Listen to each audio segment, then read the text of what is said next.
Idea ನ್ಯೂಸ್ಗೆ ಸ್ವಾಗತ. ವೀಕ್ಷಕರೇ, ಇಂದಿನ ಕಾರ್ಯಕ್ರಮ ಏನು ಅನ್ನೋದನ್ನ ನೋಡೋಣ. ದಾವಣಗೆರೆಯಲ್ಲಿ ಯಾರು ಗೆಲ್ತಾರೆ? ಒಂದು ಕಡೆ ಬಿಜೆಪಿ ಇದೆ, ಒಂದು ಕಡೆ ಕಾಂಗ್ರೆಸ್ ಇದೆ. ಆದ್ರೆ ಇಡೀ ರಾಜ್ಯದಲ್ಲಿ ಕೂಡ ಇವತ್ತು ದಾವಣಗೆರೆ ಮೇಲೆ ಕಣ್ಣಿನ ಕಾರಣ ಏನಪ್ಪಾ ಅಂದ್ರೆ ಅಲ್ಲಿ ಸುಮಾರು ಜನರು ಕೂಡ ಕಣಕ್ಕೆ ಇಳಿದಿದ್ದಾರೆ. ಸ್ವತಂತ್ರ ಅಭ್ಯರ್ಥಿಗಳು ಸುಮಾರು ಜನರು ಕೂಡ ಕಣಕ್ಕೆ ಇಳಿದಿದ್ದಾರೆ. ಒಂದು ಕಡೆ ಬಿಜೆಪಿ ಇದೆ, ಒಂದು ಕಡೆ ಕಾಂಗ್ರೆಸ್ ಇದೆ. ದಾವಣಗೆರೆ ಚುನಾವಣೆ ಇಡೀ ರಾಜ್ಯಕ್ಕೆ ಒಂದು ಶಾಕಿಂಗ್ ಕೊಡ್ತಕ್ಕಂಥ ಚುನಾವಣೆ. ಆದ್ರೆ ದಾವಣಗೆರೆಯಲ್ಲಿ ಯಾರು ಗೆಲ್ಬಹುದು?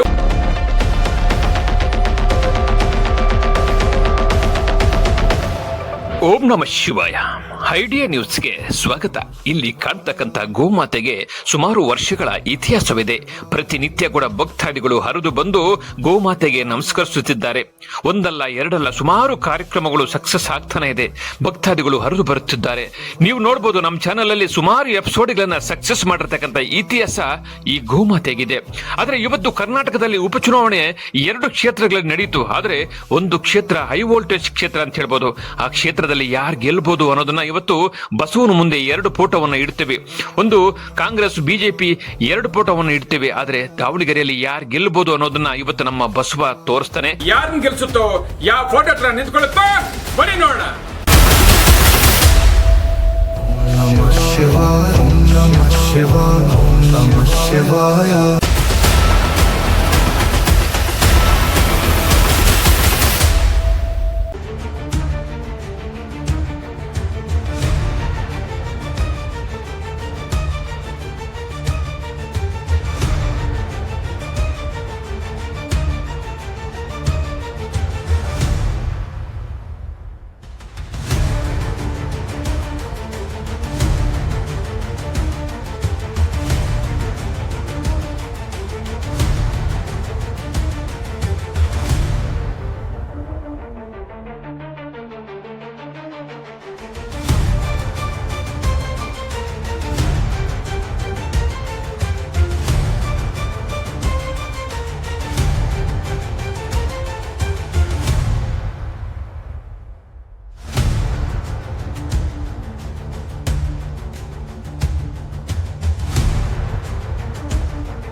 ಎಲ್ಲ ನನ್ನ ಪ್ರೀತಿಯ ಕನ್ನಡಾಭಿಮಾನಿಗಳಿಗೆ, ಕಲಾಭಿಮಾನಿಗಳಿಗೆ ನಿಮ್ಮ ಪ್ರೀತಿಯ ಶಿವಾರ ಉಮೇಶ್ ಮಾಡೋ ನಮಸ್ಕಾರಗಳು. ಕೋಲಾರದ ಸಮಸ್ತ ಬಂಧುಗಳು, ಕರ್ನಾಟಕದ ಎಲ್ಲ ಕಲಾಭಿಮಾನಿಗಳು, ಕನ್ನಡಾಭಿಮಾನಿಗಳು ಈ ಐಡಿಯಾ ನ್ಯೂಸ್ ಚಾನಲ್ನ ಸಬ್ಸ್ಕ್ರೈಬ್ ಮಾಡ್ಕೊಳ್ಳಿ, ಬೆಂಬಲಿಸಿ, ಆಶೀರ್ವದಿಸಿ, ಆನಂದಿಸಿ, ವಿವೇಚಿಸಿ, ವಿಚಾರಿಸಿ. ಐಡಿಯಾ ನ್ಯೂಸ್ ಚಾನಲ್ಗೆ ತಾವೆಲ್ಲರೂ ಕೂಡ ಚಂದರ್ರಾಜ್. ಧನ್ಯವಾದಗಳು.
ಶಿವಾಯ. ವೀಕ್ಷಕರೇ, ಇಂತಹ ವಿಡಿಯೋಗಳು ನೋಡಬೇಕಾದ್ರೆ ಐಡಿಯಾ ನ್ಯೂಸ್ ಅನ್ನ ಸಬ್ಸ್ಕ್ರೈಬ್ ಮಾಡಿ, ಶೇರ್ ಮಾಡಿ, ಲೈಕ್ ಮಾಡಿ.